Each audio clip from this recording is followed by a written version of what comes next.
Well, darn, where have you been, Maniacs? Hey, I have been busy, okay? Last week was a holiday. I spent the whole long holiday weekend with my family. I didn't really get a chance to shoot a video. And then, you know how it usually is when you go back to your real job after a holiday or a vacation. It seems like you are swamped, and that's been no different for me this week. So that's all the excuses let out. I'm doing a video now, so lucky you guys, the Maniacs are back.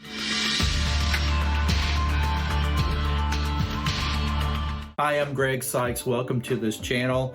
This channel is dedicated to the Washington football team.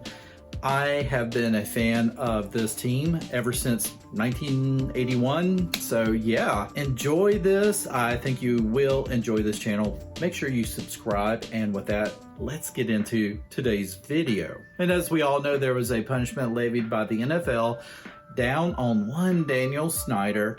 Last week, I believe it was Friday when it was handed down. And it's always what they call it, Bad News Friday. Hey, when is Friday ever bad news? But it was bad news for Daniel Snyder, but it was certainly news I think that he saw coming, which made sense as to why that he announced earlier within the week that his wife, Tanya Snyder, would be the co-CEO of the Washington football team. Well, it's because that Daniel Snyder has taken a voluntary leave of absence from day-to-day operations of the football team. He's going to let his wife take over the day-to-day duties, go to all the NFL owner meetings, so forth, so on, while Dan goes and he's still able to look at stadium deals and all that stuff. So he's basically concentrating on off the field stuff that, you know, we don't probably really care about right now. So it's kind of a slap to the wrist, I guess. The Washington football team was fined $10 million, I believe it was, for the alleged sexual misconduct going on within the organization, as well as a atmosphere of hostility, I believe is how they kind of put it as well. So all that being said, of course, Dan Snyder denied that he ever really knew about any of this stuff going on. I don't really know how you can be at the very top of everything and not have a pulse on the day-to-day goings-ons or whatever you want to call it within your organization. I just don't really see how that makes a lot of sense. But at the same time, Dan Snyder denied any involvement within any of these sexual allegations and hostilities and harassments and that sort of thing. But he did get fined from the NFL, and basically it's unofficial as to the NFL suspending him. So I'm really going to say right here, as far as we know, the NFL did not officially suspend Daniel Snyder. However, there has been reports that in order for Dan Snyder to take back his day-to-day duties within the organization, he would have to get approval from the commissioner, Roger Goodell, from the NFL. And so basically,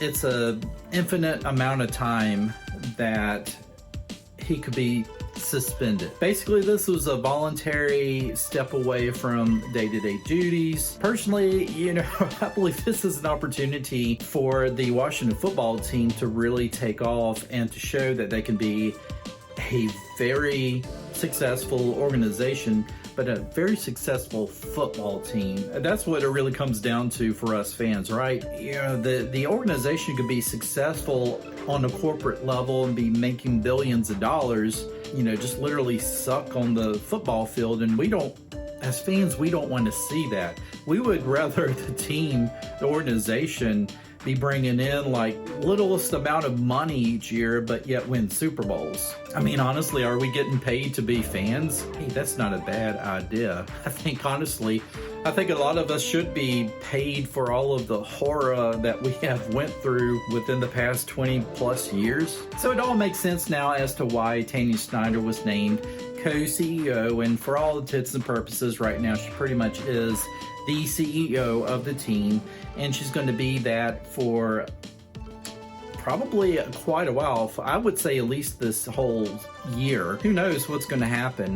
The only thing I'm really worried about as far as everything goes with that is whenever you have a change within leadership, you kind of develop a certain repertoire, with the people that's over you. And so I'm curious to see what type of relationship that Ron Rivera, Marty Herney, Martin Mayhew, any of those guys have with Tanya Snyder as opposed to Dan Snyder. However, having said all of that, if anybody thinks that Dan Snyder's not going to have a say-so in day-to-day operations, I mean, come on. Tanya Snyder's not going to be 100%, hey, this is my job now, back away. No.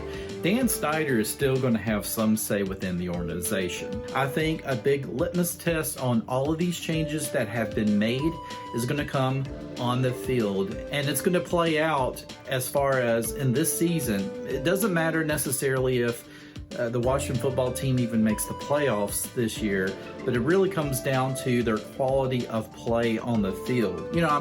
If they really look like that they have continued to make that step forward, then hey, I really think then we could start to kind of have some cautious optimism in saying that this team, this organization has turned the corner. That's pretty much all I got to say about that. I really wanted to put out a video earlier, but hey, family comes first. My main job comes first until a lot more of you guys start putting eyeballs on these videos and getting it out to your friends and families and neighbors and just sharing it. And you can start by supporting me by subscribing to this channel.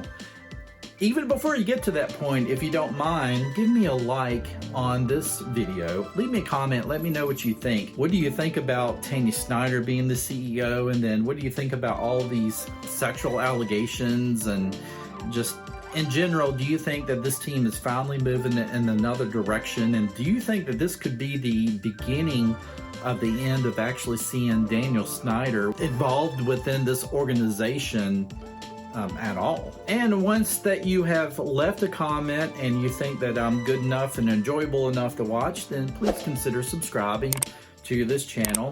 And if you really, really like me and you want to do more for me, please consider going to my Patreon page and signing up. Just starts at $5 a month. That's not a lot of money, right? So $5 a month to support one of your favorite Washington football team fan YouTube channels. And with all that said, guys and gals, have a great day. I will see you in the next one.